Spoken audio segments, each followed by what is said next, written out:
attacks opinion polls.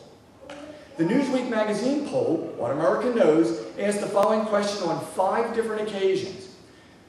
Do you think Saddam Hussein's regime in Iraq was directly involved in planning, financing, or carrying out the terrorist attacks of September 11, 2001?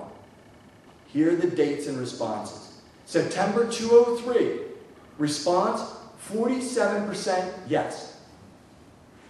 January 2004 response, 49% yes. September 2004 response, 42% yes. And October 2004 response, 36% yes. In 2004, the responses in order are 47%, 42%, and 36%. The downward trend makes sense because by this time, even our government was saying there was no link between Saddam and the attacks. And now the result of the 5th time the survey was given. In June 2007, the response was 41% yes.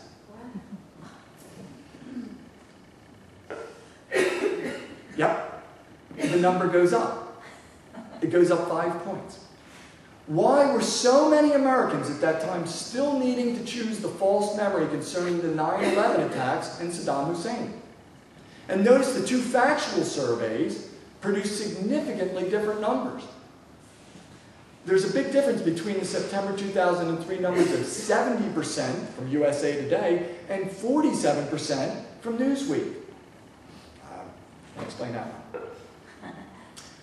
Remember the Alamo. Many Americans remember it as a battleground where some great American Texan heroes like Jim Bowie, David Crockett, William Travis, where they died. What many Americans do not remember is that what we now call Texas was at that time part of Mexico. Mexico had abolished slavery in 1810. The U.S. had abolished slavery in 1810, and U.S. citizens immigrating to Mexico saw slavery as essential in their quest to create a grow cotton economy. In the 1830s, Texans started a war of rebellion against Mexico in order to protect their slave-based economy, and the resulting Battle of the Alamo was fought in 1836. In 1845, the United States offered to buy land near the Rio Grande in Mexico, or from Mexico. Mexico said no, so the United States took the land, plus California and more,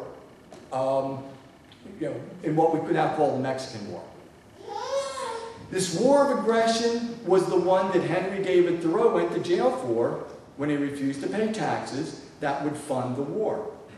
Viewed in this perspective, the Alamo seems a little less noble than the version many of us have in our memories. Remember the Maine.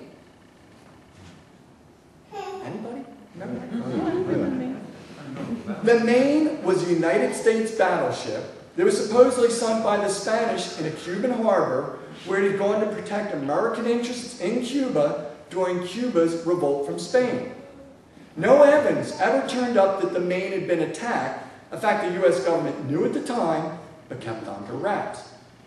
The cry, "Remember the Maine," helped lead the U.S. into the Spanish-American War, a war which gave the United States control over Cuba, Puerto Rico, Guam, and the Philippines. Ever wonder why the United States wanted control of the Philippines? The cry, "Remember the Maine" incident is an example of government purposely creating a collective false memory. We have been and still are victims of our collective national memory that is often the result of a perverse version of Whisper Down the Lane. Certainly, we're making victims out of people around the world because the memories we choose to hold on to, no matter where they lie on the continuum of truth. One of the reasons reasons for so many examples from collective memory is because it is safer ground to inspect than personal memory. When it comes to collective memory, we can point fingers, deny our involvement, praise our involvement, or just yawn and ask, what's all the fuss about, without investing too much psychic energy. Another purpose for the examples from our national collective memory is to illustrate some of the key points about how environment and attitude can affect what we encode into our memory system, and that our memory is far from a reliable repository of fact and truth. Also, we've seen examples that suggest that memory is not a static place in the brain, but rather a fluid process, and that recall changes what we think of as memory. Looking at personal memory presents a greater challenge because ego hates to think it might be wrong. Emotionally charged memories are especially resistant to change. Remember how flatly that family member reacted to one of your most joyous moments, events of your life. Remember that teacher who unfairly punished you for something that you did not do. That family member was thrilled by your good fortune, but did not want to devalue the moment with cliches like, wow, and that's so great. That teacher made the best decision possible in a difficult situation based on information gleaned from a mess of contradictory reports. And how many of us have a memory of being hurt by a friend that we have carried for years without reevaluating? I'm not trying to cast memory in a bad light. 20,000 years ago, the hunter who did not recall that this is the cave that is occupied by the giant cave bears was likely to exit from the gene pool. Our ability to recall significant happenings and places in our lives is essential to our survival. And memories of good times and the people we love make our lives richer. I am, however, trying to apply the idea that Shakespeare presented through Hamlet when he wrote, "Nothing is either good nor bad, but thinking makes it so. So let it be with recall." That's another Shakespeare quote. I've begun working on not being held hostage to memory. Here are a few thoughts that are helping me. First, memory begins with observation, and our ability to observe is affected by many things like mood, who we are with, energy levels, our physical perspective, and other factors. The how and why of our observations are more important than the what of our observation. My understanding of quantum physics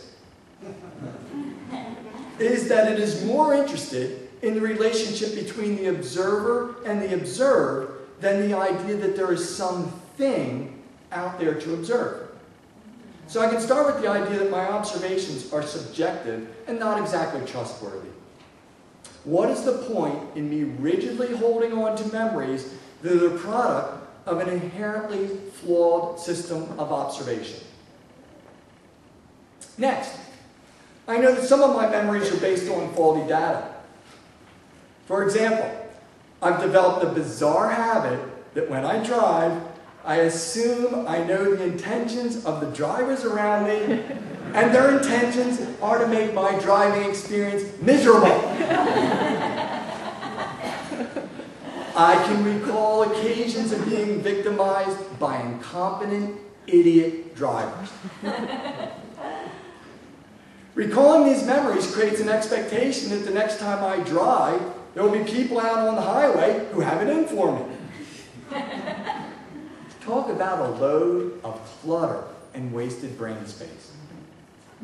These memories that I've created based on faulty data are giving me a wonderful opportunity to recreate destructive memories into something less toxic.